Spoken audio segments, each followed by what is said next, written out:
G'day guys, today's video I'm going to share 5 mistakes to avoid as a new seller. I have been on Etsy 1 whole year, and so these are some things I've learned along the way. I wanted to share them with you so you can fast track a little bit. So the first one is using poor mock-ups. So it's tempting to just use the mock-ups that are in Printful or Printify, but I really encourage you not to. And especially for your first photo, I really like model mock-ups, but try and get one that is going to sell and appeal to your customer. So you want to think about your buyer and what are they looking for. If they're looking for a trendy, oversized sweatshirt, then getting a mock-up that fits that bill is really important.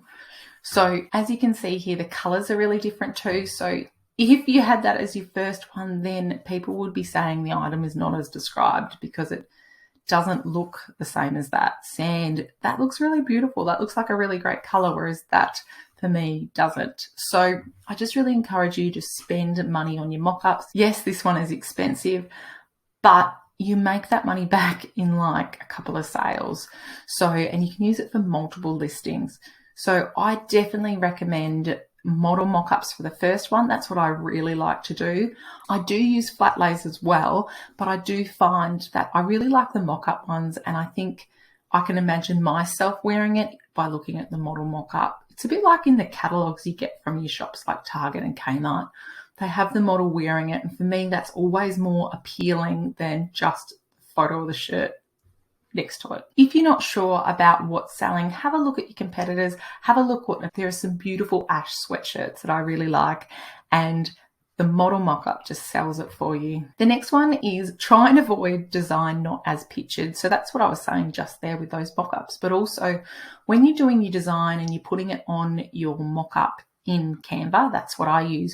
You want to come over to the side here, the right hand side, and click on this and just decrease the transparency. So this one that I'm demonstrating here is 85, but just have a look, different colors. The lights I don't tend to turn down as much as what I do for the darks. So I want the design to look like it's a bit more a part of the sweatshirt than sitting on top. So I do this to try and avoid reviews that say, oh, item looks dull compared to photo. So just turn down the transparency a little bit and make sure it looks like the design is part of the shirt, not just dumped on top. The next one is a delivery message. So communication on Etsy is essential. If someone sends you a message, you want to reply in a timely manner. You want to reply within 24 hours so that you can help with getting a star seller. But specifically for this, every day my husband goes on and checks whose items have been delivered, and then we send a delivery message. And this is already saved, so we don't write it out each time. And it's just asking, I hope your order showed up great. I mean, we didn't package the shirt, so we don't know if there's an ink stain on it, if there's a hole in the shirt. So we're just kind of asking that without specifically looking for complaints by saying, hey, is your print okay? Next, we've got, if you're happy, we'd love it if you could leave a review. And then right here, explaining how to do it. So some people don't know how to leave a review. So you click on your face, you go to purchases and reviews, and then you can leave a review. We also have an extra little bit in here that just kind of says, we'd be really grateful if you can add a photo as well. And some people are really accommodating and really like to do that. And I'm stoked with some of the photos we've got. They really help me as a seller to see, well, how does it actually work on the shirt? Because I haven't bought samples for all the designs I've done. You kind of put it out there on a wing and a prayer and just kind of hope that it looks good. So photos are really essential to help you grow and learn as a seller, but also they sell the items for you. If another customer sees it on another real person, they're like, wow, cool. I know what it looks like. I'm happy to buy it. The next one is, if you have a selling design, put it on multiple items. So recently, I have just got into these tough cases by premium cases.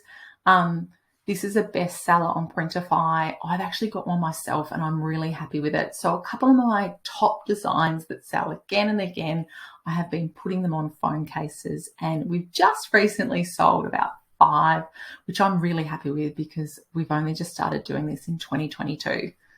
The other thing is, I am a big fan of notebooks, especially with the occupations. People are really happy to give a gift of a notebook. So I find this fantastic around graduation time. And I've also had a business purchased 25 of them that I think they were giving out to staff with their occupation on it. So I don't make a lot of profit on notebooks. We tend to sell them about $19.99, but notebooks are another great way to just get a design that's selling out there. So I've done a whole video on that. I can link that down below with how I do notebooks, but I'm a big fan of notebooks. Then coming across here, if you've put it on a sweatshirt, then do make sure you've put it on a t-shirt. We use the Bella canvas. And if you've put it on a t-shirt and it's selling, put it on a sweatshirt. Now, I honestly found that sweatshirts aren't as saturated. There's a lot more t-shirt sellers than sweatshirts. So I think sweatshirts are great to have in your store. And they do tend to sell a lot throughout the year. Like we're in March and we're still selling sweatshirts. So that's an option. And the other one is hooded sweatshirts as well. I've sold a couple of these. I haven't actually got a sample. It's been a special request from the customers. But yeah, if you've got a selling design, put it on multiple items. Could you put it on a mug? Could you put it on a tumbler? Just have a think about what your buyers would want and if you could add your design to that. The other one is long sleeve shirts. So I haven't yet got into that. I'm planning on doing it later in the year, but putting that design on a long sleeve shirt is also another option if it was selling. And this final one, yep, it's a sad face, only providing one color. So when I initially started, I did a shirt, I did one color. For me, I learned pretty quickly that customers want more options. However, my best seller is one color and I'm not touching it. It has made me a lot of money, so I am not interfering with it. But other ones I have definitely changed. So when I first started, I do a white Bella Canvas 3001. And then I thought, well, white and athletic heather are really similar. Why don't I add those in together? And then when it came to teachers' time, back to school, I did the 4. And there was a lot of people that bought that heather ice blue or heather peach. So I was so glad. And because you tend to use black writing for these, it works really well on the heather peach and the heather ice blue. If I'm doing darker colors, then I will tend to do black, dark heather gray, and I might do navy. But if I can, another combination I like is 2 darks and 2 lights. So I'll do black, dark heather gray, white, and athletic heather. And that's only with certain designs where I can just change the writing from white to black. For me, this is not overwhelming. I know people talk about buyer's fatigue, deciding colors, but 4 to 6 options for me is not fatiguing. And I want that. If I go to the shops, I like to see a couple of different colors to decide what I want. So that's my last one. And I don't even necessarily do a good mock-up for all colors. I just have a really awesome mock-up for the first one. And for some of the other colors initially, until I saw that they started to sell, I just used that Printify mock-up. I just had it in there as like the 3rd or 4th photo. But then once it started selling, I bought mock-ups and put them on as well. So those are 5 mistakes that you need to avoid as an Etsy seller. Thanks heaps for watching. If you're not subscribed, then please do. Bye.